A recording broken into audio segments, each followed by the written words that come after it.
नमस्कार। आज हम सुखी वैवाहिक जीवन के बारे में बात करेंगे। पुरुषों की कुंडली से कैसे जानें कि उनका वैवाहिक जीवन सुखमय रहेगा कि नहीं। इसके लिए यहाँ पे हमने दो तरह के चार्ट यहाँ बनाए हुए हैं। एक लग्न चार्ट है ये, और दूसरा नवमास चार्ट है, क्योंकि वैवाहिक जीवन के बारे में बात करने के लिए नवमास चार्ट भी जरूरी होता है। नवमास चूँकि वैवाहिक जीवन का या मैरिटल स्टेटस का जो भी जानकारी मिलती है वो D9 चार्ट से भी बहुत महत्वपूर्ण जानकारी मिलती है। जो भी प्राइमेजेज अगर D1 में है वो यहाँ पे कन्फर्मेशन उसका होना चाहिए D9 में। तो इसलिए दोनों चार्ट का बहुत महत्वपूर्ण रोल होता है। तो आइए हम शुरू करते हैं। सबसे पहले यहाँ पे हमने 12 भाव यहाँ पे उनको इंडिकेट करते हुए 12 नंबर्स लिखा हुआ, 1 2 3 4 5 6 7 8 9 10 11 12। अब इसमें इसी तरीके से नवमास चार्ट है हमने बनाया हुआ। यहाँ पे हमने 2 से नंबर शुरू किया हुआ, 2 3 4 5 6 7 8 9 10 11 12 1। इसका उद्देश्य ही था शुरू करने का, 2 से यहाँ से 2 लिखने का, कि थोड़ा सा डिफरेंस रहे और भाव वही रहेंगे। यहाँ पे राशियाँ बदल रही। पहला भाव ये हो जाएगा, दूसरा ये हो जाएगा, तीसरा है, चौथा, पाँचवा, छठा, सातवां, आठवां, नौवां, 10वां, 11वां, 12वां। तो भाव का जो क्रम वही रहेगा, यहाँ जो राशि लिखी है वो चेंज हो रही है। तो इस तरीके से हम शुरू करते हैं। इसके अलावा यहाँ पे कुछ महत्वपूर्ण जो भाव होते हैं उनके बारे में बात करेंगे। ये पहला भाव, इसको लग्न भी बोलते हैं, प्रथम भाव हो गया, ये लग्न हो गया। लग्न हो गया, 7वां भाव है, तो 7वां भाव ये हो गया। और ये 9वां भाव हो गया, नवम हो गया। ये 3 भाव बहुत महत्वपूर्ण होते हैं किसी भी कुंडली में वैवाहिक जीवन के बारे में जानकारी प्राप्त करने के लिए, विशेषकर पुरुषों के केस में। तो ये 3 भाव हो गए। और ग्रह कौन से इंपॉर्टेंट है, जो भी शुभ ग्रह होते हैं, क्योंकि शुभता वैवाहिक जीवन में आपसी विश्वास, आपसी प्रेम, सौहार्द कहीं न कहीं रहता है।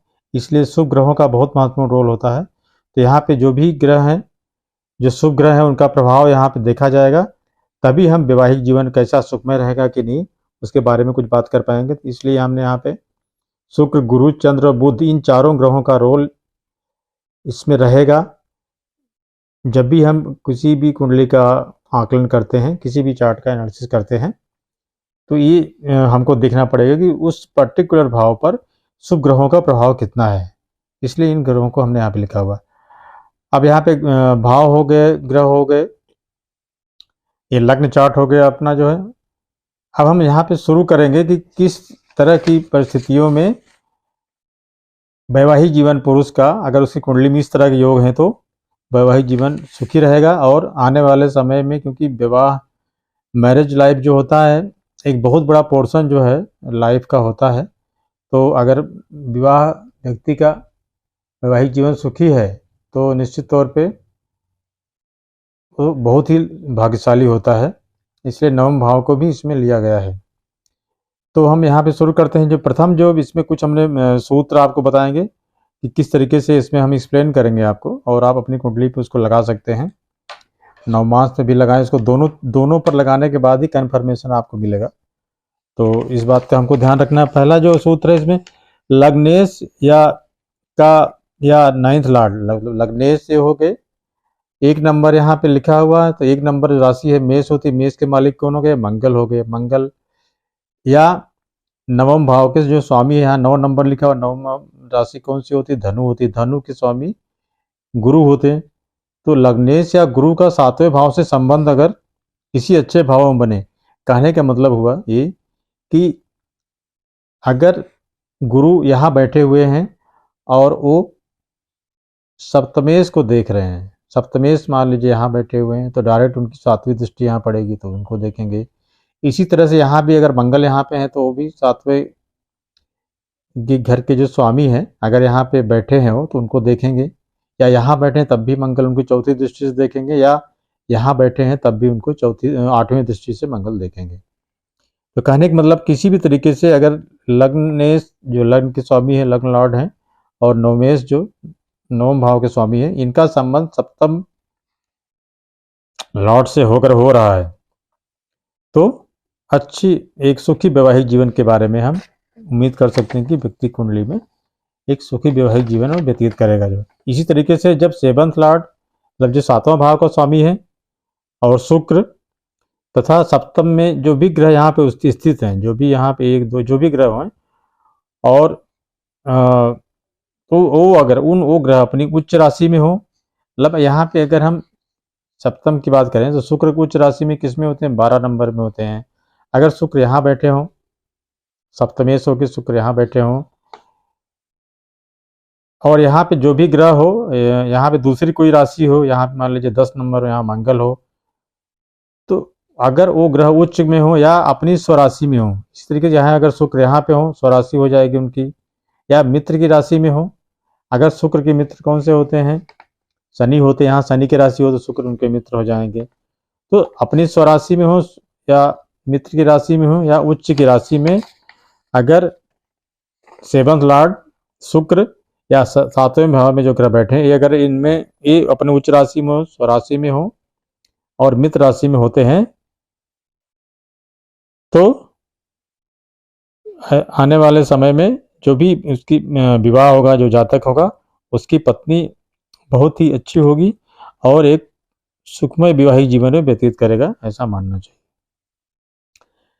अब आगे बात करते हैं, जब शुक्र जो होते हैं, दोनों शुक्र जो है जहाँ पे बैठे हों वहाँ, और सातवें उनके जो स्वामी हैं और जो सातवें भाव के स्वामी हैं वो अपने मतलब शुक्र जिस राशि में हो उसके स्वामी और सातवें भाव के स्वामी, शुक्र मान लीजिए यहाँ बैठे हैं, उसकी राशि जो है 10 हुई मतलब शनि, और यहाँ पे सप्तमेश जो है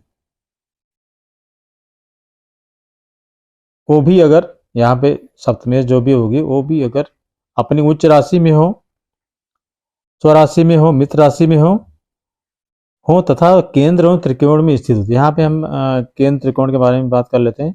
1, 4, 7 और 10 इन भावों को केंद्र बोलते हैं। त्रिकोण 5वां भाव, 9वां भाव, इनको त्रिकोण बोलते हैं। पहले भाव को भी त्रिकोण बोलते हैं, लेकिन पहले भाव को केंद्र भी बोलते हैं। तो मुख्यतः यहाँ पे 5, 9 हम देखेंगे। अगर इनका संबंध त्रिकोण से बन रहा है, इससे बन रहा है और केंद्र से बन रहा है, तो ऐसी स्थिति में भी वैवाहिक जीवन सुखी रहेगा, ऐसा मानना चाहिए। इसके अलावा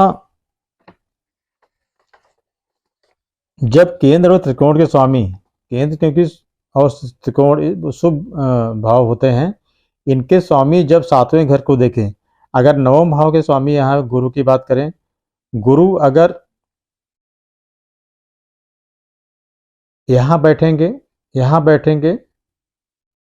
गुरु कहाँ से भी देखेंगे, यहाँ अगर गुरु यहाँ बैठते हैं तो नवमी दृष्टि से सातवें भाव को देखेंगे जो है। तो ये क्योंकि एक त्रिकोण के स्वामी हैं, ये सातवें भाव को देख रहे हैं। इसी तरीके से अगर यहाँ शनि बैठते हैं तो शनि की 10वीं दृष्टि जो होती है, 7वीं दृष्टि, 8वीं, 9वीं, 10वीं दृष्टि से भी त्रिकोण केंद्र के स्वामी होकर यहाँ पे सातवें भाव को देख रहे हैं। एक उदाहरण के लिए हमने आपको बताया। तो अगर ऐसी स्थिति होती है कि केंद्र और त्रिकोण के स्वामी सातवें घर को देख रहे हैं, तब भी सुखी वैवाहिक जीवन कुंडली में के योग होते हैं, सुखी वैवाहिक जीवन के, ऐसा मानना चाहिए और ऐसा कुंडलियों में अक्सर पाया जाता है। अगला जो हमारा जो इस बारे में सूत्र है,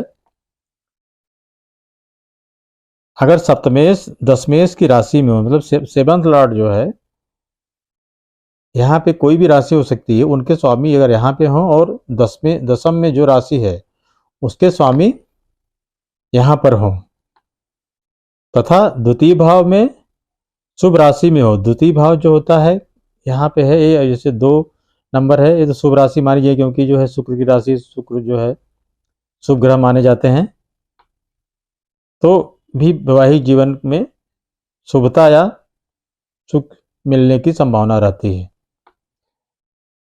अगला जो हमारा जो बिंदु है, इसमें अगला फार्मूला है, अगर द्वितीय भाव के स्वामी सप्तम भाव के स्वामी को गुरु देखते हों। अगर यहाँ के जो स्वामी हैं, जो भी राशि यहाँ पे लिखी हुई है, 3 नंबर लिखा जाता है यहाँ, मरकरी की राशि मिथुन हो जाएगी, बुध की राशि द्वितीय और सप्तम भाव के स्वामी यहाँ जो भी लिखा है, शुक्र हो गए, या 8 नंबर हो तो मंगल हो जाएंगे। अगर इनको गुरु की दृष्टि इन पर पड़ती है किसी भी तरीके से, तथा ये दोनों ग्रह केंद्र या त्रिकोण में हो, मतलब इनको 6, 8, 12 में नहीं होना चाहिए, 3 नंबर भी या 2 नंबर भी में भी नहीं होना चाहिए, और ये भी 63 भाव होता है 11वां भाव, इसमें भी नहीं होना चाहिए। केंद्र त्रिकोण में अगर द्वितीयेश और सप्तमेश गुरु द्वारा दृष्ट होते हैं तथा ये दोनों ग्रह केंद्र में हो, ये चारों भाव में हो या त्रिकोण में हो, तब भी ऐसी स्थिति में वैवाहिक जीवन जो होता है बहुत ही सुखी रहता है, ऐसा मानना चाहिए। अगला जो बिंदु है, अगर 7वें भाव का स्वामी चंद्रमा, शुक्र ये अपनी उच्च राशि में हो या मित्र राशि में हो, तथा इनका जो नवांश है, जैसे मान लीजिए चंद्रमा यहाँ पे है या सप्तमेश शुक्र हो गए, चंद्रमा यहाँ पे जो है अपनी उच्च राशि चंद्रमा क्या होगी, 2 नंबर हो जाएगी। 7वें भाव का स्वामी शुक्र की उच्च राशि क्या होगी, यहाँ पे आ जाएंगे शुक्र, तो उच्च राशि इनकी आ जाएगी, मीन होती है। तो इस तरीके की स्थिति अगर निर्मित होती है कि नवांश भी ये जो है शुभ नवांश में हो या उच्च नवांश में हो, तब भी जो है वैवाहिक जीवन अति सुखी रहता है। बहुत ज़्यादा व्यक्ति जो होता है उसको किसी भी तरह का वैवाहिक जीवन में विरोधाभास नहीं होता है तथा सुखपूर्वक जीवन व्यतीत करता है। अगला जो बिंदु है हमारा, इसमें अगर 7वें भाव का जो स्वामी है जुपिटर है और इसमें सूर्य तथा शुक्र को शुभ ग्रह देख रहे हैं, मतलब 7वां भाव यहाँ पे 12 नंबर या 9 नंबर लिखा हो, इनको जो है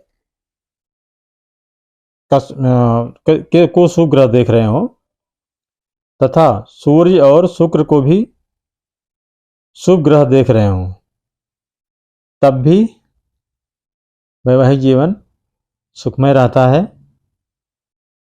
ऐसा देखने में आता है, ऐसा ज्योतिषीय सूत्र है। तो इस तरीके से हमने कुछ आपको इन सूत्रों के बारे में बताया। इन सूत्रों को आप जब भी कुंडली में लगाएं तो एक तरफा न लगाएं, केवल एक सूत्र के रहने पर ही वैवाहिक जीवन सुखी होगा इसकी गारंटी नहीं होती है। लेकिन ये जनरली इस तरह के अगर योग आपको कुंडली में 3 या 4 तरह के, 2 या 3 तरह के योग मिल जाते हैं, तो मानना चाहिए कि हाँ, अमुक व्यक्ति का वैवाहिक जीवन सुखमय रहेगा, ऐसी उम्मीद की जा सकती है। और जो कि ये पुरुष की कुंडली है, तो पुरुष की कुंडली से हम विचार कर रहे हैं यहाँ पे। स्त्री की कुंडली में स्थितियाँ कुछ बदल जाएंगी, क्योंकि वहाँ पे अलग अलग कुछ भाव जो होते हैं महिला की कुंडली में, जैसे 8 नंबर का काफ़ी महत्व होता है उसमें जो है, यहाँ तक कि 4 नंबर का भी महत्व होता है। अभी हमने पुरुष की कुंडली के हिसाब से सुखी वैवाहिक जीवन के बारे में बात की है। उम्मीद है कि आपको मेरा वीडियो पसंद आया होगा और आगे भी हम इस तरह से वीडियो चलाते रहेंगे, क्योंकि विवाह एक महत्वपूर्ण घटना होती है व्यक्ति के जीवन में। तो ऐसी लोगों के मन में उत्सुकता रहती है कि किस तरीके से उनका आने वाला भविष्य, आने वाला वैवाहिक जीवन रहेगा, सभी जानना चाहते हैं। तो मेरा चैनल आपको कैसा लगा, मेरा वीडियो कैसा लगा, इसके बारे में अपनी राय जरूर व्यक्त करें। मेरे चैनल को, मेरे वीडियो को लाइक करें और इसको शेयर करें और प्रमोट करें। सभी को बहुत बहुत धन्यवाद। नमस्कार।